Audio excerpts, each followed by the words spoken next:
علامہ ابن سیرین رحمۃ اللہ علیہ فرماتے ہیں اگر کسی شخص نے خواب میں دیکھا کسی دوست نے اس کو چمیلی دی ہے، چمیلی کا گلدستہ دیا ہے، تو دلیل ہے کہ ان دونوں کے درمیان کوئی گفتگو پیش آئے گی اور وہ ایک دوسرے سے جدا ہو جائیں گے۔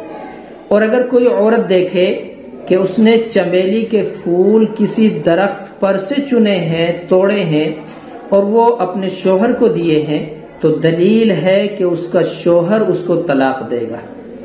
دیکھیے بظاہر تو چمیلی کا پھول ہے، لیکن تعبیر کتنی اس کے خلاف نظر آ رہی ہے۔ طلاق دے گا، اور اگر دیکھے کہ چمیلی کے پھول اس نے اپنے غلام کو دیے ہیں تو دلیل ہے کہ اس کا غلام بھاگ جائے گا۔ اور درخت چمیلی کا خواب میں کوئی عورت تونگر اور مالدار بدخواہ ہوا کرتا ہے، اسی طرح اور وہ سفلہ اور حاسد ہوتی ہے، نافرمانی کرنے والی۔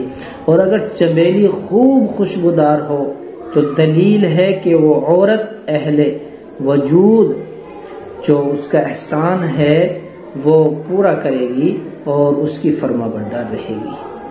وہ تب ہے جب اس کی خوب خوشبو نظر آئے۔ اگر خوشبو نہیں آتی، صرف چمیلی کے پھول دیکھے، گلدستہ دیکھا، کسی نے دیا آپ کو، اس کی تعبیر مختلف ہے۔ اور یہ چند تعبیریں جو میں نے آپ کے سامنے ذکر کر دی، اس کے علاوہ اگر اور بھی کوئی خواب چمیلی کے تعلق سے دیکھا ہے تو وہ آپ کے خواب کے اجزاء کے تعلق سے اس کی تعبیر دی جائے گی۔